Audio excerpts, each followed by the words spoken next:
All right. Hello and welcome back to the newest episode of the New Year's Six podcast. Today I'll be wrapping up my week zero preview and prediction videos. This time tackling SMU heading over to Nevada. So this will be I think it's the 8 p.m. game on Saturday. SMU first game as a Power 4 conference member, as a member of the ACC. They head out to a Nevada team that's not going to be very good this year, and try to make a statement early on in the season. It's going to be a statement opportunity for both teams. If SMU comes out swinging and comes out on firing all cylinders, it could mean that they're a legit threat to win the ACC.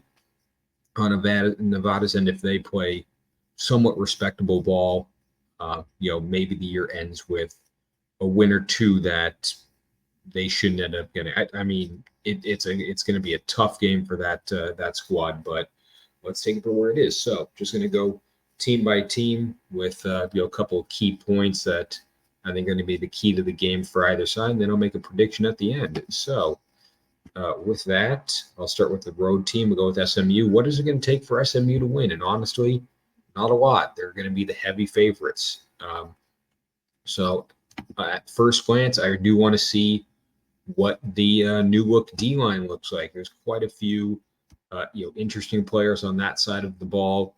You bring in Anthony Booker, you bring in Jared Harrison Hunt.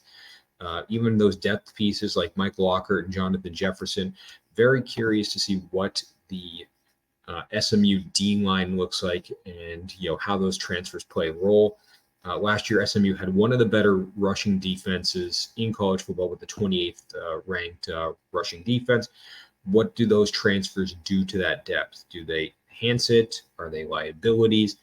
We don't know what they look like. We don't know what the kind of blend they feel with the rest of their unit. But I think though that D line is going to be key in terms of getting those transfers to mesh quickly over the course of this game. In terms of what SMU does well, stick it on the defense. They hold strong on third down. They were the fourth best team in college football on third down last year on defense, and I think if that remains to be the same, or that remains to be the course of things, SMU will win this in a blowout. If Nevada gets 3 and out, and can't move the ball downfield, and SMU just lights up the scoreboard, this will be over by the half. But a great third down defense for SMU this year, or in this game specifically, is going to make it a lot easier for them to beat Nevada over the course of this game. In terms of where SMU has opportunity for improvement is, I don't want to say slow the game down, but their weakest area is time of possession. And I understand SMU is an air raid offense, and it's going to be pass first and pass heavy.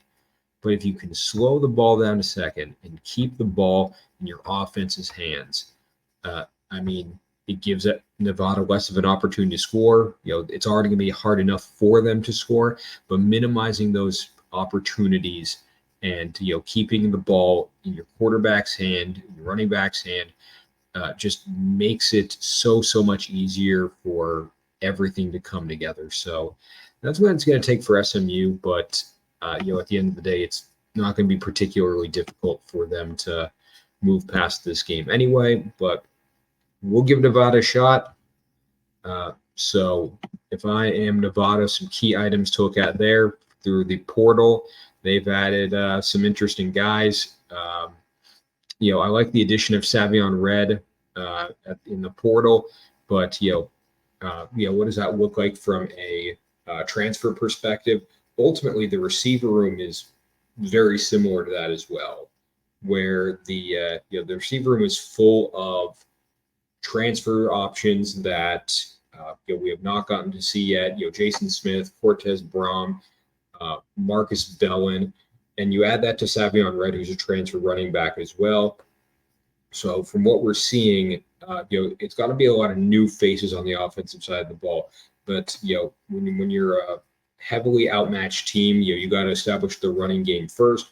So let's see what we can do with Savion Red at running back and the type of impact he makes for a Nevada team that did have a top 100 rushing attack, and it was better than their passing offense, which would have been around 110. So it might be run first again this year, and if so, how does Savion Red play a role in making that happen? In terms of what Nevada does well, I mean, it's kind of the opposite of SMU, where SMU, is fast-paced and high-scoring. Nevada, not great at scoring, but their best trait is the time of possession stat, which they were top 60 in the country last year, which would have put them in the upper half.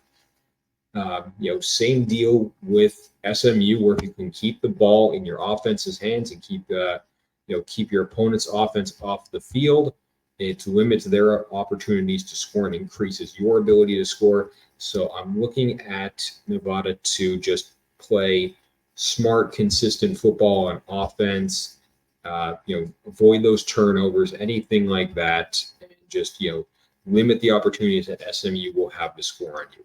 Now, on the other side, while SMU is fantastic on third down defense, Nevada is terrible on third down on their offense. They are 124th, this past year. That's got to improve.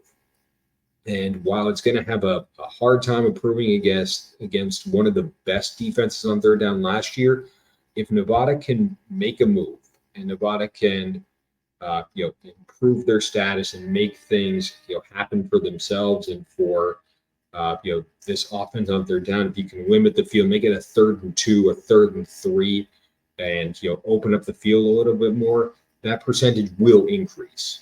It's just going to be a hard pill to swallow against a tough third down defense. But if Nevada wins that battle on third down and takes away one of SMU's best assets, SMU could be looking down the barrel of an upset in week 0. And it's one that I don't think a lot of people are going to see coming. So that's what it's going to look like for Nevada on that end. So with that, I am going to go into my prediction. So SMU is a heavy favorite on the road. I think it's around like 27 points or something like that. So from that angle, it should be no surprise that I am going to take SMU to win. I'm taking 35-18. That's just like a modeling thing. 35-17 would work. 34-17, something along those lines, which means Nevada will get some opportunities here and there, but it's not going to be particularly close. If this was in Dallas, I'd go by a bigger march, add a score onto that. But I think that's about that's a 17-point win. So a little bit under the 27 or whatever they're predicted by, but still a comfortable win for SMU on the road to start the season off. How do you think this game is going to go? Who do you think is going to win? What are your keys to the game? Like, comment, subscribe, all of that fun stuff. So thanks for tuning in to this week's or this recent episode of the New Year's 6 podcast. That's going to be it for week 0 preview videos. So tune in next time as we recap week 0 and get ready for week 1. So thank you all for tuning in. Looking forward to Saturday, and see you again soon.